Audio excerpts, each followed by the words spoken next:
রাজধানীর মগবাজার আছে সহকর্মী মাঝার মাহবুব, যাব তার কাছে। মাঝার, জানাবেন, আমরা দেখতে পাচ্ছি আপনি অলরেডি একটি সিএনজি স্টেশনের কাছেই আছেন।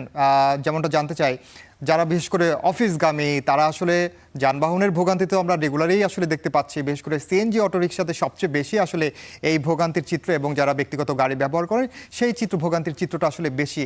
এখন পর্যন্ত এই সংকট কতটুকু কাটার আশায় আছে, কি বলছে ফিলিং স্টেশন কর্তৃপক্ষ?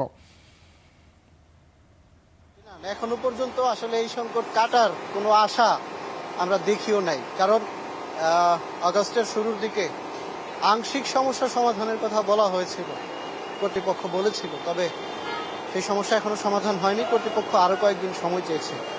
এর মধ্যে কিন্তু আসলে জনগণের যা অবস্থা তাই আমরা গত কয়েকদিন ধরে যা দেখছি। এই ফিলিং স্টেশনে, মগবাজারের এই ফিলিং স্টেশনে যে কয়টা নজেল বা ডিসপেন্সার আছে বেশিরভাগই বন্ধ।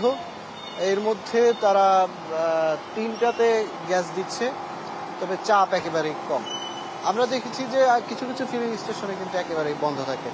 সেই তুলনায় এখানে যেহেতু কিছুটা দেয়া সরবরাহ তারা করতে পারছেন, তবে সেটা আসলে কতটুকু সম্ভব হচ্ছে সেটাই কিন্তু আমরা ওনাদের কাছ থেকে জানার চেষ্টা করব। আপনার কত টাকার ঢুকছে একটু বলবেন? চাপ কেমন? গাড়ির তেল গ্যাস ঢুকবো 3000 টাকার, এখন 1000 টাকা কিনে সন্দেহ আছে। এবার বুঝেন কিরকম চাপ। আমরা দেখছি যে 890 টাকা বা 900 টাকার মতো ঢুকছে। 1000 টাকা ঢুকে কিনে সন্দেহ আছে, কিন্তু ঢুকবো 3000।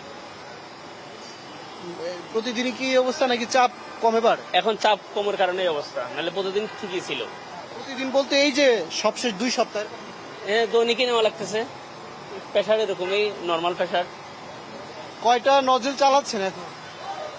আমি তো যে গাড়ি 3টা না 4টা?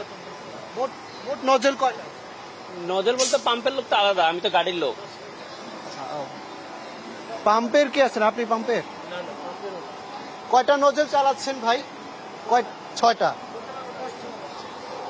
আসলে এই স্টেশনে, সিএনজি ফিলিং স্টেশনে যারা গ্যাস নিতে যাচ্ছেন তারা দীর্ঘ সময় অপেক্ষা করে কিন্তু আসছেন, তবে যা গ্যাস পাচ্ছেন তা কিন্তু এখন পর্যন্ত যথেষ্ট নয়। ইনাম, অসংখ্য ধন্যবাদ